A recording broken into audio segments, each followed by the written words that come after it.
Hi, my name is Jamin Goecker. I'm a realtor in South Central Alaska, and my mission is to help you to build an intentional and significant legacy for yourself and your family by coaching you in real estate. Now, today what we're going to be talking about is something that's pretty near and dear to my heart, and that is, what are Alaskan winters like?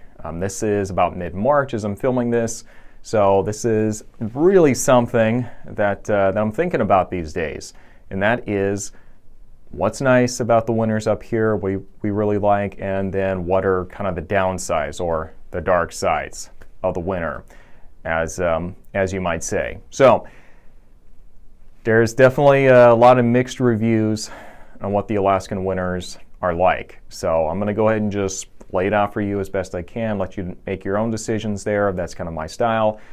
Before we get started though, do make sure that you give this video a like. If you haven't done so already, do make sure that you subscribe. And without further ado, let's go and jump into today's topic. Now, first off, let's go ahead and cover the pros. And that is, number one, there are a ton of winter sports and stuff like that that you can do up here in Alaska during the winter time, which is awesome. I mean, you can do cross-country skiing, you can do snowboarding, you can do downhill skiing, you can do ice fishing, you can do snow machining. If you happen to have a dog team, you can go do some mushing. That's more of a lifestyle thing, not necessarily an activity, though you could go to a farm and get them that way, I suppose. And there's just a lot of stuff that you can do in the wintertime that you can't really do any other time. So winter sports, definitely a big plus for the wintertime. The second big pro that the Alaskan winter has going for it is that there's northern lights during the wintertime up here. And we've had quite a few great shows recently. And what's really nice nowadays is you can actually get apps that say, hey, northern light activity is going to be pretty high tonight. Your chances of seeing it are going to be pretty good. So you can actually get notifications telling you when the northern lights are probably going to be out. And I think for that, you can just drive out somewhere, get a little ways away from the city lights, and see them pretty well just silhouetted up there in the sky. And on a clear night, I mean, it's nice and cold out there. Get yourself bundled up, get some hot chocolate or whatever, and it's just going to be clear for days because you don't have a whole lot of pollution or anything like that. And just the stars are out and the northern lights are just doing their thing. So northern lights, definitely something that I'm going to put in the pro column for Alaskan winters. Another big pro that Alaska has for it is that there really are less people up here in the wintertime than there is during the summertime. And the reason for that is we have a lot of tourists that are coming in during the summertime, which is great. We love having them.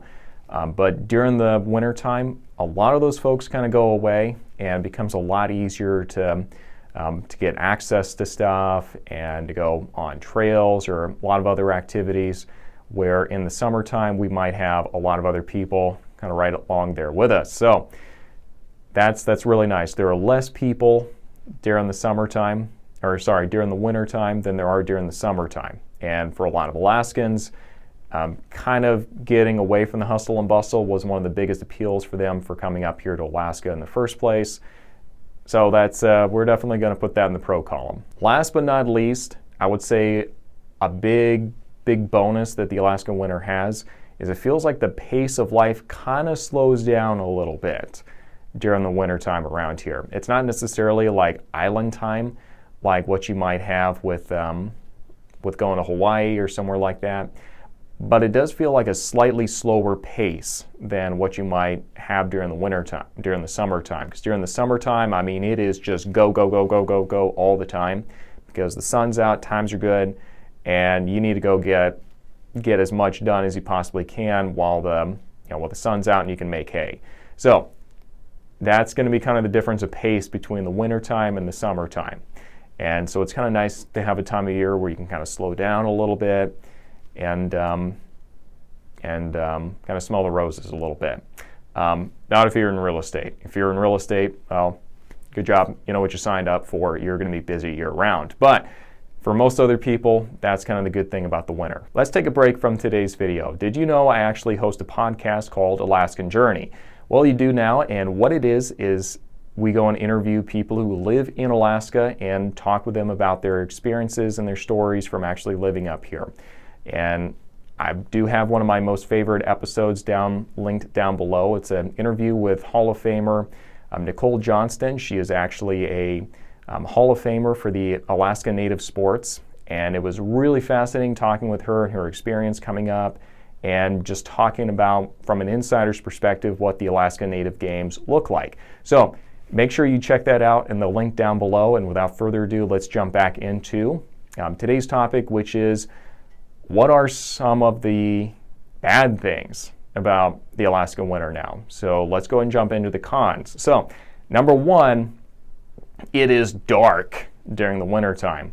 And this is kind of a big one, okay? Because we have something which is called seasonal depression, and that is where, you know, it is just dark all the time. It feels like not as bad as what you'd have somewhere up in like Barrow or Fairbanks, but it does get pretty dark here in South Central as well. And we have, you know, I think at some point we only get like about 6 hours or so of sunlight.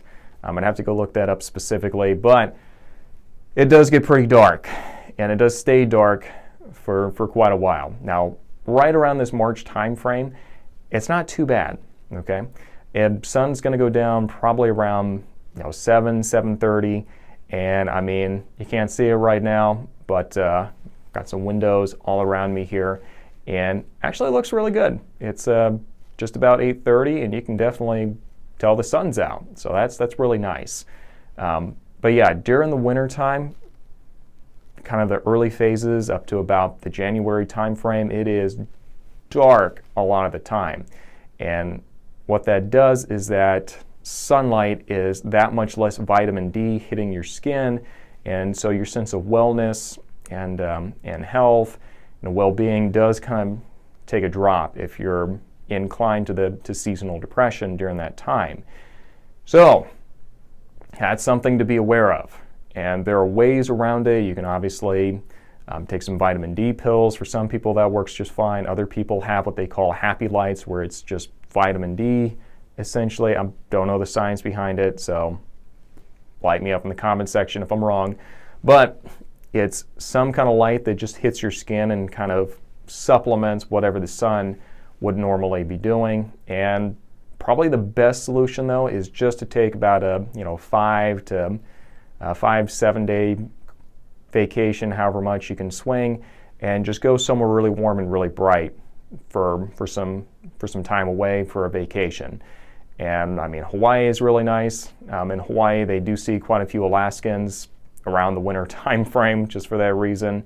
And I mean, you can definitely go to like Arizona, Texas, pick whatever your warm, bright destination is. And that's going to be a good thing for you to do, just to have in your rhythm of life up here in Alaska. The second con is it's cold. Yes, I know that shouldn't be a surprise to people, but it is in fact cold up here in Alaska. Not nearly as cold in South Central as it is, like let's say in Fairbanks or Barrow or anything on the interior. But it does get pretty cold. There are months here in South Central to where it will be, close to zero or like -10 pretty consistently for a month or so, and then it starts warming back up. So we don't have as many of the temperature swings as extreme as what they are when you go further up north, up in like Fairbanks. I mean, they kind of get the short end of the stick, both on the winter times, it's super cold, and then it's super hot during the summertime. So really big temperature swings. South Central is quite a bit more mild. But yes, it is cold, and you have to bundle up all the time to kind of make sure that you stay warm. Unless you're wanting to be that guy that's always showing up in runner shorts when it's like -10 degrees outside. But let's be honest, nobody likes that guy. So yes, it's cold. That's definitely a con. Another con that I'm sure you've probably thought about up till now is it is a little bit more challenging driving around during the winter time. Once you get accustomed to driving on ice and snow, it's really not that bad, but it's kind of a bit of a learning curve when you get here for the first time. And if we're being honest, it's a learning curve even for the people who've been here for a while on that first time that it snows. If I can avoid it, I prefer not to go out on the roads the first time we've had a substantial snow dump just because we've got a lot of people up here for their first time, and they're skidding all over the place and trying to get stuff figured out. And let's be honest, there are a lot of people, like I said, who've been up here before who are also skidding around because they've just came off of about 6 months or whatever of summertime without having to deal with snow and ice. So driving around, you have to be a little bit more strategic, and there's certain drives once you get a little bit, it starts getting darker to where it's like, yeah, I don't want to go on that road. So you have to be a little bit more conscious on which battles you're picking with which roads during the wintertime. This last con is more of a personal con for me. This might not mean anything to you, but I do like having kind of those fresh fruits and veggies, and during the wintertime up here in Alaska, they are expensive, and they ain't always 100% fresh, okay? It feels like a lot of the avocados I've gotten lately, you cut them open and they're already looking kind of overripe on the interior. Maybe that just has something to do with where I'm shopping. Not going to throw anyone under the bus, but that's definitely a con. If you're really into kind of that healthy living, the cost of produce is going to be a little bit higher, and some of your produce quality during the wintertime in Alaska shouldn't be a surprise, but it's not going to be quite as good as it would be if you were living in somewhere like, let's just say Texas, for instance. So these have been your pros and cons about what it is like living in Alaska in the wintertime. This is my experience in South Central Alaska. If you're living in somewhere like Fairbanks, your experience is probably going to be completely different, and I would love to hear about that. If you have any questions about what it's like living here in Alaska, do make sure you post those in the comments section down below. If you have any questions for me specifically, do reach out to me through my Facebook page. Link for that is going to be in the description down below. And that's going to be the best way to get a hold of me. I try to stay in contact with people as best I can, but that's going to be the best way to get a hold of me, just because if you try emailing me, I get hundreds of emails a week, and chances are it's just going to get lost in the shuffle. So do make sure you put yourself on the top of the list. Reach out to me through my Facebook page, and if you want a copy of my relocation guide for what it's like living in Alaska, do make sure that you hit the link down below, and make sure you just put in the comments section, hey, want a relocation guide, and we can get that for you. So without further ado, thank you for watching, and we'll see you next time.